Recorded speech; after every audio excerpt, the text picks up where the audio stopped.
up? So today I'm going to tell you guys about a product that I recently found within like the last month or so.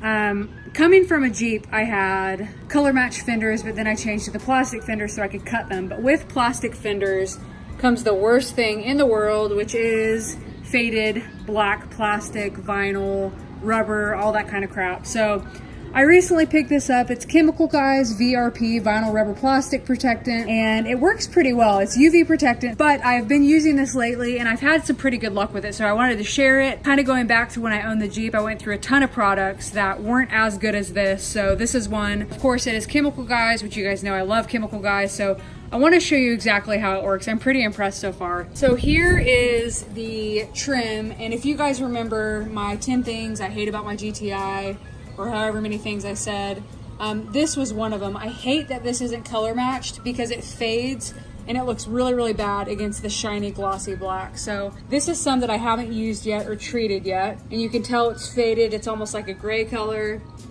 And then you go over here to some that I have used, and it is a world of difference. It matches the gloss black and it's not gonna stand out as much. So here is the black that I've treated compared to the black that I haven't.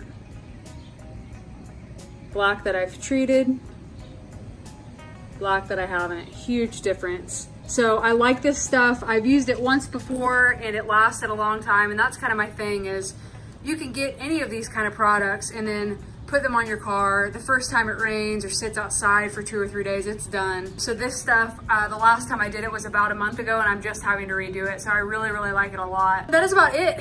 Like I said, I like sharing products with you guys that I find. The way you apply it is you just put it on an old microfiber towel. Just make sure it's clean, just so you're not getting any other crap. This is clean regardless of how it looks. I wear gloves because I hate getting that oil crap on my hands. It's like you cannot get it off, kind of like tire shine. Put a little dab on here. A small dab goes a long way, which I will show you.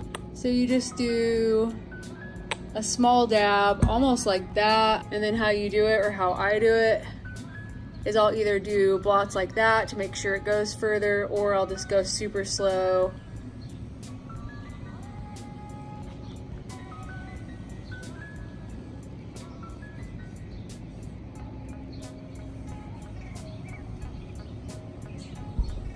It's as easy as that. You put a thin layer on it, not super thin that you can't see it, but it's easy as that. Super, super simple. So with the protectant, without, world of difference.